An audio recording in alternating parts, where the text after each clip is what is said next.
Syrian apartment. A beer's laugh had been almost as intoxicating as her grin. Even now, it took everything within me not to smile on the off chance that the dead toddler, visible only to me, might break her silence and gift me with a giggle in return.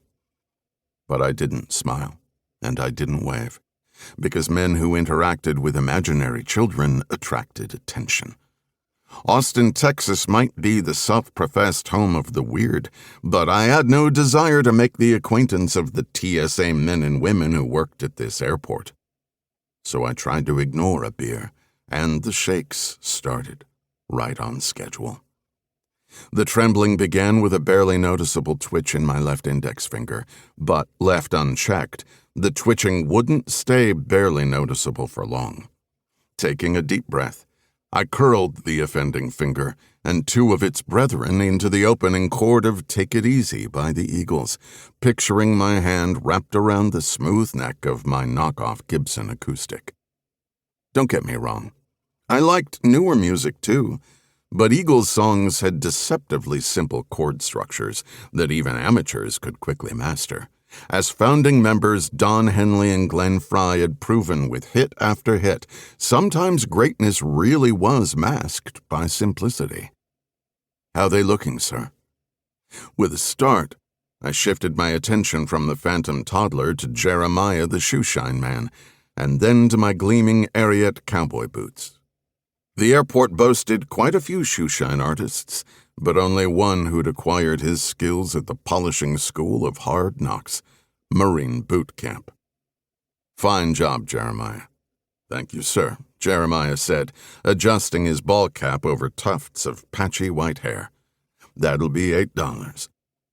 Jeremiah's cap was fire engine red with the words Vietnam Veteran emblazoned across the front in yellow stitching. Above the words hung an embroidered image of his Vietnam service ribbon. That was it. No unit designations, special forces tabs, or pins denoting previous ranks or medals.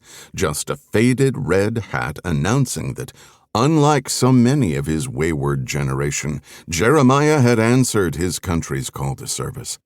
Though we'd shared numerous shines, Jeremiah had never once spoken about his time in Vietnam. But I knew that he'd been there.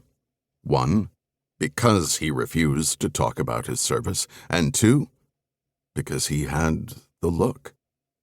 With Jeremiah, the look manifested as an occasional stare into nothingness, a physical reaction to a mental trauma.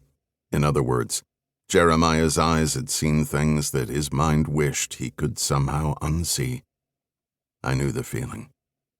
I took a 10 and a 5 from my wallet and pressed the bills into Jeremiah's gnarled brown fingers. "That's too much, Mr. Drake," Jeremiah said with a frown, the expression highlighting the web of wrinkles furrowing his ebony face. "For the 1,000th time," I said, "call me Matt. And the extra money isn't charity. It's to rent your chair for a spell." Jeremiah shined my boots twice a week, every Monday and Friday at 9 a.m., and had done so for the past 6 weeks. Even so, we still had a variant of this conversation every time I sat down in one of the 4 high-backed chairs he called an office. In a way, the normality associated with our routine was comforting. Some people had service dogs, a shrink on retainer, or a medicine cabinet stocked with pills. I had a 70-year-old African-American shoeshine artist and a second-hand guitar. I guess I was doing pretty well, all things considered. "Them shakes ain't good, Mr. Drake," Jeremiah said, pointing a shoe-polish-stained finger at my trembling hand. Or not. The spasms had crept past my fingers, and now the muscles in my forearms were dancing. I mentally switched songs from Take It Easy to Ants Marching, trading the simple GDC progression for the series of vexing bar chords that Dave Matthews floated across so effortlessly. No luck.